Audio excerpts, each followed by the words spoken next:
Oh, there you go.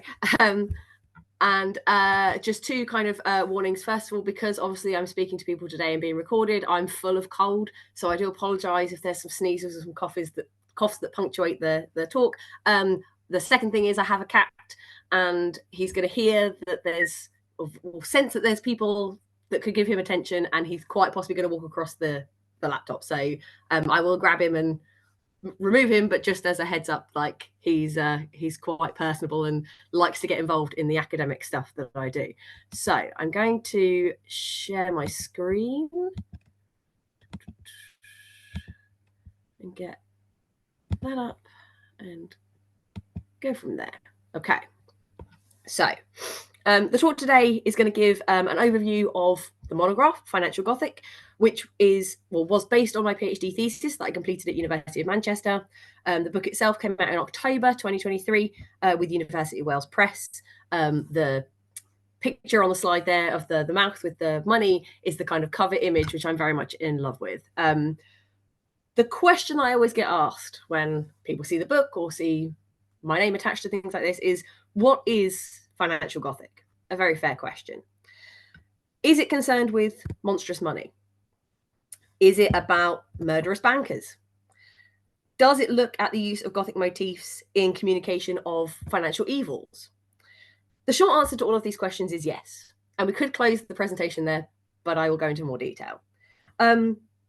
The book is very much concerned with all of these things in various different guises. Although the root of the idea of Financial Gothic, the kind of root of the project and the starting point of my research is actually located in an examination of the US slave trade. So Gothic literature, as I'm sure everyone here already knows, is an inherently guilty genre, with the ghosts of past sins haunting the present and monstrous bodies symbolizing coexistent feelings of attraction and revulsion towards othered identities. In the American context, Toni Morrison recognizes these othered identities as enslaved African Americans, who are then positioned as the binary opposite of white identities in a process of self-assertion through discriminatory comparison.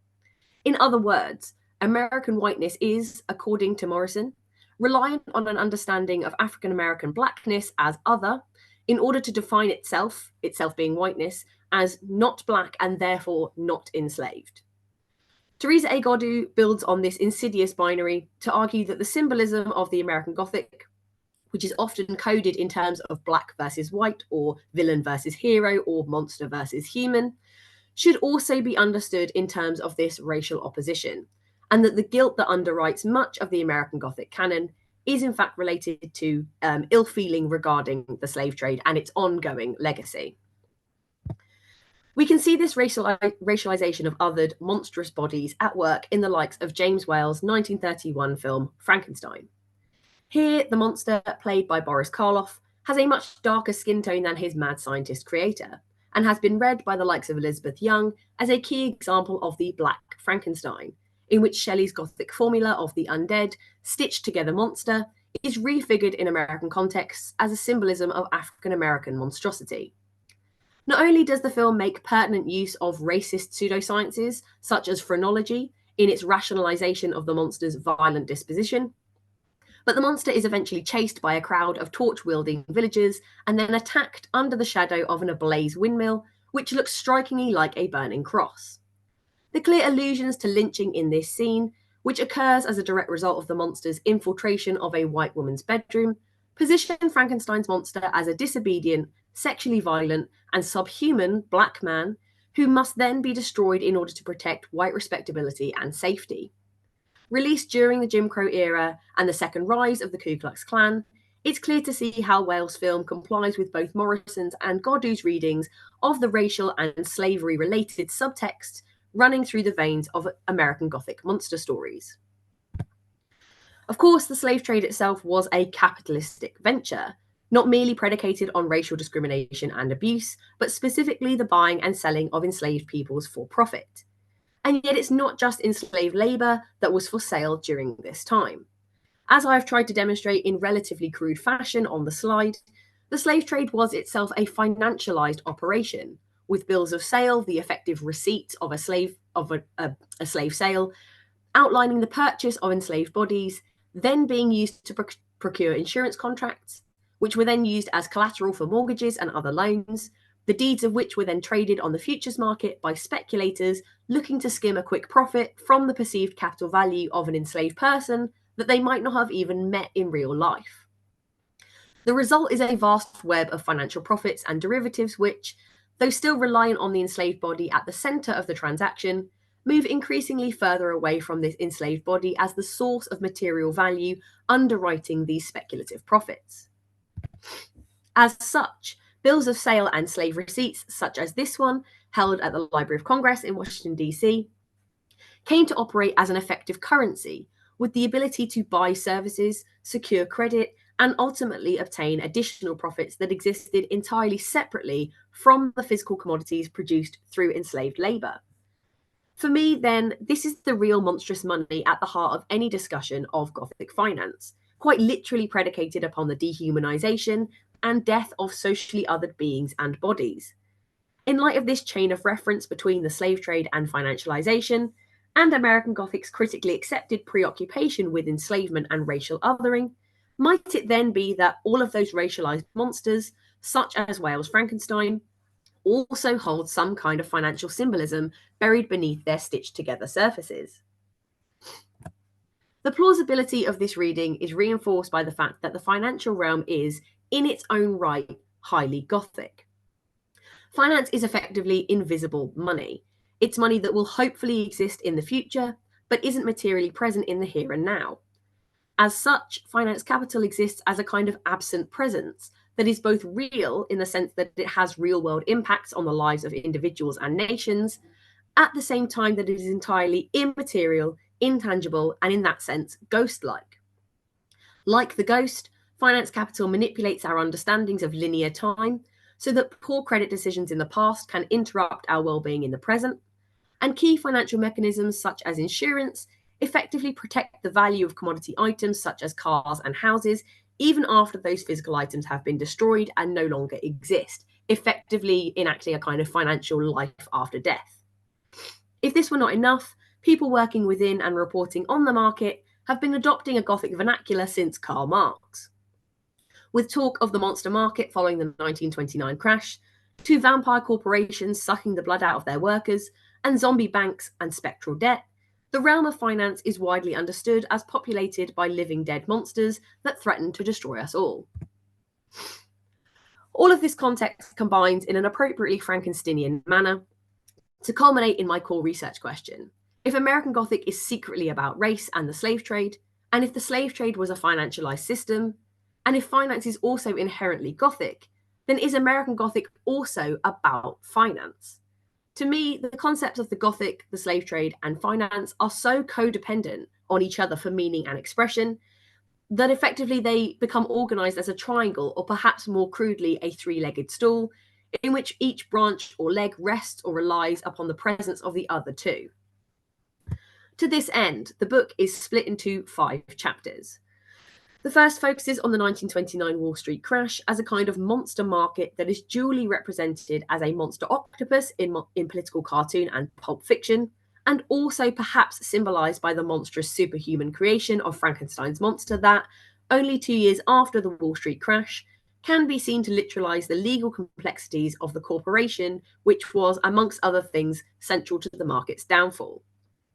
Chapter 2 moves to post-war suburbia in its investigation of spectral housing debt in the 1950s haunted house fiction, with Shirley Jackson's invention of the house that haunts, read as playing with the notion of possession versus repossession, and the prevalence of phantom capital underwriting over 50% of US home purchases.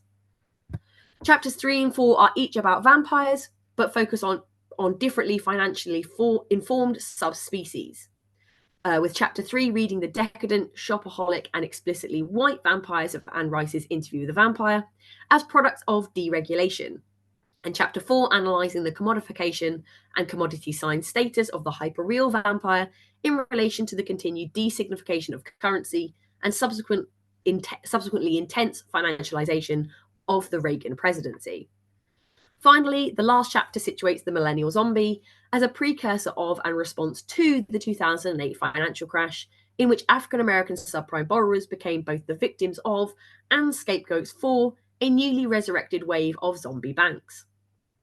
As such, the book covers classic and popular cinema, political cartoon, graphic novel, and the short story, in addition to its main focus on the novel form, and provides a long century reading of American Gothic monsterization that coincides with the US's emergence and subsequent implied decline as a financial and cultural superpower. So that's a brief summary of the kinds of concerns and motifs explored in Financial Gothic. For the rest of the talk, I'm going to delve a little deeper into chapter 4 and the hyperreal vampire as exemplified in Joel Schumacher's 1987 film, The Lost Boys. So The Lost Boys focuses on a gang of leather-bound teen vampires who ride motorbikes, listen to rock music, and buy Chinese takeout, staging the vampire as an amalgamation of Ferris Bueller's Day Off and Rebel Without a Cause. Schumacher's teen vamps have money but no jobs, freedom without responsibilities, and rely on attracting victims by looking good. Yet it is not just as spenders and consumers that the Lost Boys comply with the notion of financial vampirism. More than mere participants within the financial market, these vampiric consumers are themselves financial products and operate within a narrative realm that is so emblematic of mass media advertising that they descend into hyperreality. So the concept of hyperreality, as outlined by Jean Baudrillard, diagnoses contemporary culture as abstracted beyond the mimicking qualities of the double or the mirror, to the point of the generation of models by a real without origin or reality, a hyperreal. Baudrillard indicates a number of phenomena through which contemporary life has become hyperreal, including mass media, advertising, and the rise of the shopping mall, which he argues both mediates our relationship to the real through the lens of consumption rather than experience, and comes to substitute the real with an artificial replica of reality that is then falsely accepted as more authentic and more meaningful than reality itself. Baudrillard's identification of the hyperreal goes on to utilize a twist on the allegory of Georges Louis Borges' On Exactitude in Science, arguing that in the hyperreal, the map, so a map of kind of a territory, is not created in the image of the original territory, nor is the map mistaken for the territory that it documents. Instead, the map pre-exists the territory and subsequently becomes a territorial substitute or replacement, which is neither real nor unreal, but rather more than real and therefore hyperreal. This notion of total simulation, of artificial creation, and of replicated realities is most famously explored in the Wachowski sisters' 1999 film The Matrix, in which the 1999 US of the film is revealed to be a simulation projected into human minds by 22nd century machine overlords who use human bodies as bioelectric batteries. In this context, the projected and artificial world that Thomas Anderson initially believes to be reality is in fact a hyperreality that has replaced the real with a constructed replica. Accordingly, the hyperreal vampire is simultaneously fictional, actual, and supernatural within the confines of his narrative. More specifically, as both a symptom and a symbol of financialization, the hyperreal vampire operates within a narrative space in which the boundaries between fiction and reality have all but disintegrated, to the point where the vampire no longer stands out from the crowd, but is instead an accepted element of the narrative reality. In this context, the concluding gag of The Lost Boys, in which the eccentric and socially disconnected grandpa of the Emerson family exclaims, "One thing about living in Santa Carla I could never stomach, all the damn vampires," becomes more than a self-referential acknowledgement of both the metaphorical multiplicity of the term vampire and the presence of the characters in a teen vampire movie. Rather, it indicates that the vampires of the story are in fact no secret. Unlike Dracula and other classic vampire characters who hide their vampirism from human society, the existence of David, Marco, and the rest of the vampiric Lost Boys gang is already known to Grandpa and the rest of the townsfolk by extension. Rather than following in the footsteps of previous vampire narratives, in which the existence of vampires is a revelation, The Lost Boys presents a vision of a small coastal town in 1980s California, in which vampires are just as much a part of the social scenery as the hot dog stands and arcade machines that line the Santa Carla boardwalk.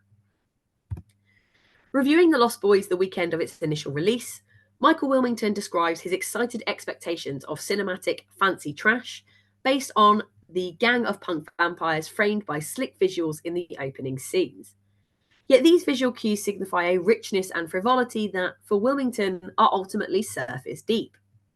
He laments the film encompasses such a disjunction between the slick visuals and the clunking, offensive script that the movie befuddles you. How can it be so polished on some levels and so empty at the core? He asks. Whilst Wilmington's dismissal of The Lost Boys as empty at the core was, I believe, only intended to ward off more intellectually inclined cinema goers from a film that is, at least superficially, a teen vampire romp, in hindsight, it both misses the mark and is entirely on the nose in terms of the film's relationship to hyperreality and financial vampirism. Wilmington did, after all, approach Schumacher's film with a hunger for fancy trash, implying a desire for something shiny yet hollow, a film that looks high-end and expensive, but that is fundamentally valueless. The Lost Boys fulfills this demand through its focus on rock and roll glamour and the classic signifiers of coolness, such as the motorbike, the leather jacket, and the contemporary rock soundtrack. Indeed, Wilmington later characterizes The Lost Boys as teen dream MTV horror, a classification echoed by Amanda Howell when she identifies Schumacher's film as clearly a vampire tale made for the MTV generation. As an MTV-style vampire film, The Lost Boys then emulates the popular visual media of its era, with MTV only 6 years old when The Lost Boys was released, and presents its viewers with a succession of images and ideas that are, at best, surface deep, precisely because they are not designed to provide its teen audience with any answers to life's big questions, but instead to capture their fleeting attention long enough to get the viewer to ask such questions as, who sings that song and where can I buy that jacket?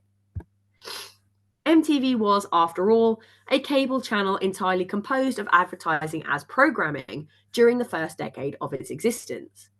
Interestingly, Sut Jali's interrogation of the competing use and exchange values of early MTV content characterizes this programification of commercial messaging as hyperreal in all but name.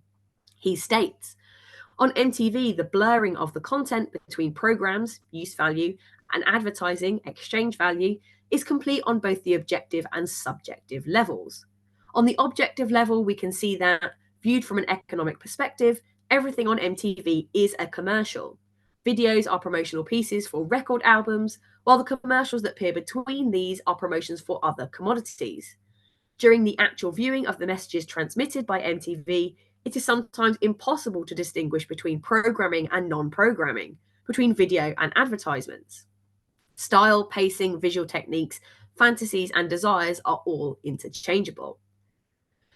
The impossibility of distinguishing between programming and non-programming, between entertainment broadcasting and commercial advertising, is akin to the effect of hyperreality, in which the distinction between reality and simulation is first blurred and then eradicated until it becomes redundant.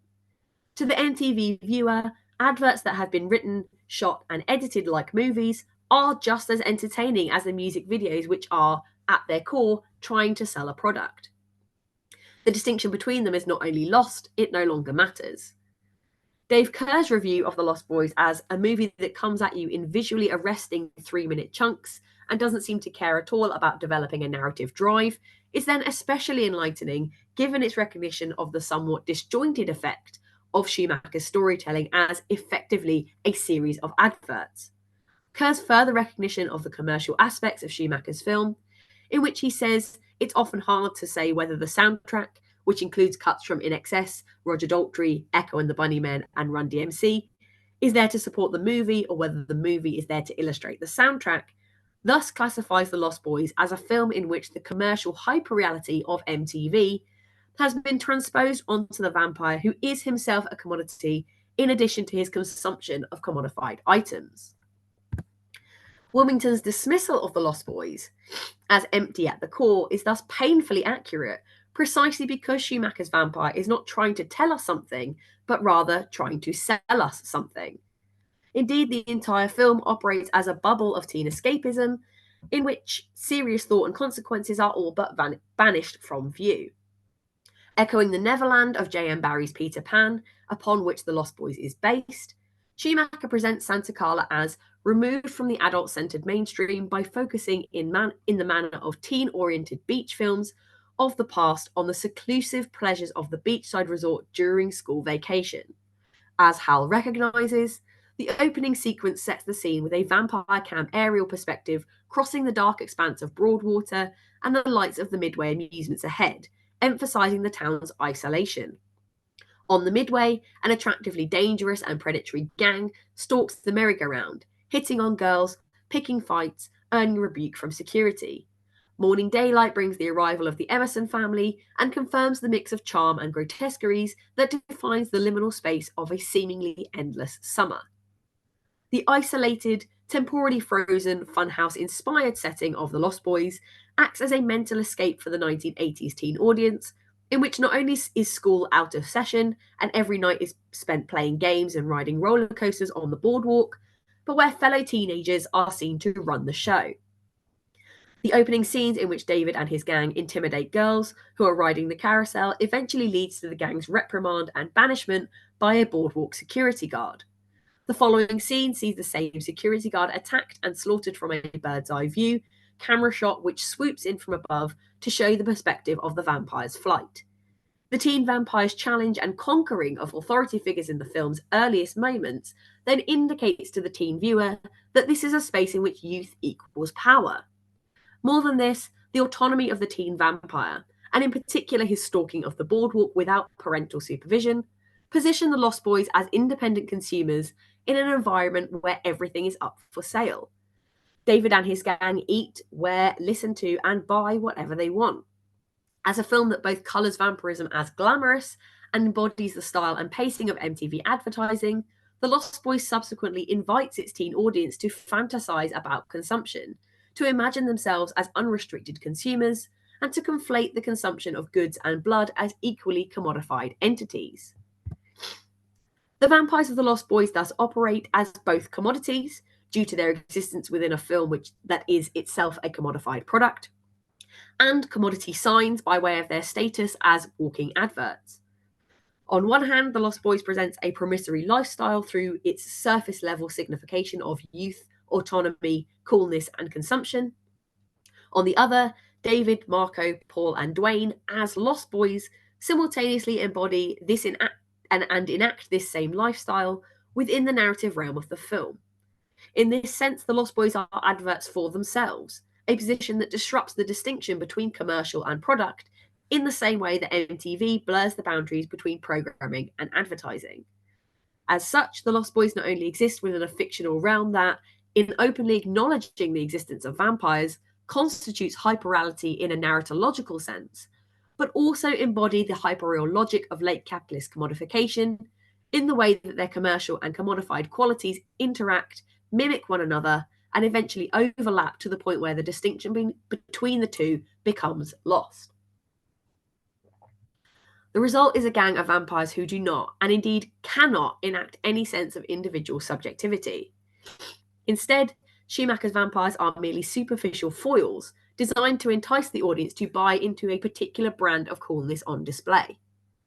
If The Lost Boys, as a series of adverts, is successful, the effect is appropriately vampiric in its transformation of teen viewers into replicants of the on-screen vampire, thereby complying with Baudrillard's understanding of the hyperreal as restricting the production of the real by creating replica hyperrealities indefinitely and infinitely. The hyperreality of The Lost Boys, in which vampires are part of the fabric of everyday life, is then extended beyond the screen to include the audience as potential victims and replicants of the hyperreal vampire. The emptiness recognised by Wilmington at the core of The Lost Boys is thus fundamental to the film's embodiment of late capitalism's obsession with surface value. The very fact that there is nothing substantial lying beneath the shiny facade of the film's portrayal of youth, coolness, and danger is acutely emblematic of both the depthlessness of postmodern hyperreality, identified by Baudrillard, but also the commodity market at large. As a commodity product within this market, The Lost Boys thus demonstrates a level of self-awareness regarding its own commercial frivolity that parallels the recognition of vampires as part of the real world within the film itself. These multiple and intersecting layers of fantasy, reality, and hyperreality are therefore not undermined, but rather reinforced by the fact that the film is effectively just another advert that happens to be dressed up as cinematic entertainment. As such, the emptiness at the heart of The Lost Boys is not merely a lack of meaning as Wilmington perceives it, but rather an acute commentary on the vacuity of market hyperreality, which is, ironically enough, right on the money. Moreover, The Lost Boys puts the audience in the position of the unsatisfied, ever-hungry consumer by itself replicating the effects of the hypermarket and projecting it across the big screen for profit. Indeed, Baudrillard's classification of the hypermarket as a total screen where in their uninterrupted display, the billboards and the products themselves act as equivalent and successive signs is applicable to both the hyperreal vampire film, whose monsters are as much adverts as they are characters, thus blurring the boundaries between billboard and product, and MTV as the inspiration for The Lost Boys' commercialization of content. Baudrillard's later characterization of the hypermarket as a giant montage factory and a space of direct manipulation that brings together men and things further colours the likes of MTV as a hyperreal alternative space in which short bursts of audiovisual media are haphazardly pieced together. The intentions of the programming to influence its audience are open and obvious, and advertising and commodity consumption are made extreme by transforming them into programming. Interestingly, in the context of MTV, the hypermarket is another total screen that was broadcast into the bedrooms of teenagers across America, thereby enticing child viewers to enter the hypermarket in the same way that The Lost Boys shows child adult vampires operating independently within the commodity market of the film. This predatory, almost vampiric relationship between the child viewer and the on-screen hyperreality is reinforced by Jali's understanding of watching as labour in the context of MTV viewership. As Rob Latham, discussing Jali, explains, for Jali, the mechanisms of mass media, especially television advertising, are directly analogous to, in their operations and effects, to the Marxist factory system, and in fact constitute a higher stage in the development of the value form of capital. Capital's self-valorization, accomplished in the factory through the incorporation of workers' labour into machinery, is affected in contemporary consumer culture through the conscription of viewing by the televisual apparatus. Viewing becomes watching labour, a consumption of advertising messages that is ultimately productive of profit. Thus, the process of consciousness becomes valorized, and desirous subjectivity is preyed upon in much the same way as the objective exertions of muscles and nerves are vampirized in the factory. Not only does Latham and Jali, by extension, identify the effect of MTV as akin to that of the organisation of factory labour, which was itself famously characterised by Marx as vampiric, but they do so in order to outline how the act of watching creates and assigns value to the commodity sign, with this watching then mimicking the act of labour, which is then exploited and utilised for profit. In terms of MTV, this translates to the value of particular videos, songs, and advertisements being created by the viewer, a process that has been literalised in the 21st century via the authentication and compensation of YouTube broadcasters based on numbers of views per video. The Lost Boys also signifies a total screen when viewed at the cinema, an environment that echoes the hypermarket qualities of the mall through the audience's inability to see or hear anything but the film and its soundtrack. Moreover, the film's value is indeed ascribed by its viewership through watching, both capitalistically through box office sales and then culturally through later VHS rentals and word-of-mouth promotion of the film.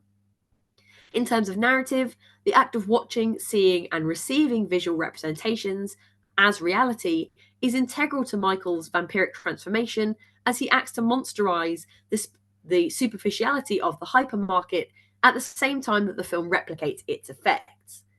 When hanging out with David and the other vampires in the cave, Michael is invited to eat Chinese takeout that shifts appearance between noodles and worms, rice and maggots. Despite his initial revulsion and confusion, Michael is eventually convinced to trust David's assurances of the validity of the food in front of him, regardless of whether it looks like food or not. It is through this duplicity, abuse of trust, and sensory manipulation that David eventually convinces Michael to drink the vial of red liquid that Michael assumes to be wine but is actually blood, which then triggers his vampiric transformation. Whilst Hal reads this scene as an expression of teen naivety, peer pressure, and by extension, the dangers of misinformed consent, the hyperreal context of The Lost Boys as an MTV vampire film allows this scene to be read in terms of advertising and the superficiality of commodity signs. From Michael's perspective, what is advertised to him as a carton of rice turns out to be a carton of maggots. The nourishing, fulfilling, and enjoyable elements of the dish are subsequently undermined by the unsavory reality that lurks beneath the desirable facade. Despite the clear evidence of false advertising, Michael is only convinced to drink the vial of blood because of David's assurances that the surface appearance of items in the cave can in fact be trusted, something that turns out to be incorrect. In each instance, Michael is the victim of his own belief in the validity of superficial representations, a belief learned from his interaction with commodity signs in the hyperreal market environment of 1980s America. Yet the audience is not invited to trust these representations and are fully aware that Michael is being manipulated. As a result, the audience is caught in the knowledge that appearances are deceptive, whilst consuming a series of images that are themselves superficial, captivating, and ironically reflective of a relevant, albeit distorted, vision of their own reality. The effect is of an advert that tells its target customers not to believe in adverts, while still trying to sell them a product. The simultaneous self-awareness, self-contradiction, and self-validation at work here complicates the boundaries between reality and fantasy even further than the film's acknowledgement of the existence of vampires. Moreover, these scenes awkwardly demonstrate the valuelessness of commodity signs by inviting the audience to engage with a medium that replicates and critiques these signs in the hope of convincing the viewer to spend money. The revelation of rot, vacuity, and deception beneath the shiny facade of the commodity sign ripples throughout The Lost Boys, as Hal highlights. In Santa Carla, the ocean is beautiful but smells like something dead. The reverse side of the big sign welcoming tourists is graffitied with the unsettling news that Santa Carla is the murder capital of the world. And whilst there is energetic, youth-themed spectacle aplenty in the form of cutely bikinied girls and brightly coiffed punks, there are also shabby teen runaways dumpster diving for food. In each instance, the image of serenity, wealth, happiness, and vitality is undermined by a darkness that lurks beneath the surface that is both unexpected and threatening. This void is also at the heart of the hyperreal market, from which the hyperreal vampire draws his commodified ontology, as both product and adverts, and simultaneous consumers of and shrines to brand labels. The vampires of The Lost Boys demonstrate the pitfalls of the hypermarket, whilst contradictorily embodying, glamorizing, and contributing to that same hypermarket, itself a nod to hyperreality in its perversely dual mimicry and critique of its own existence. That's me done for sort of speaking. I will stop sharing my screen. Come back. I think it stopped sharing.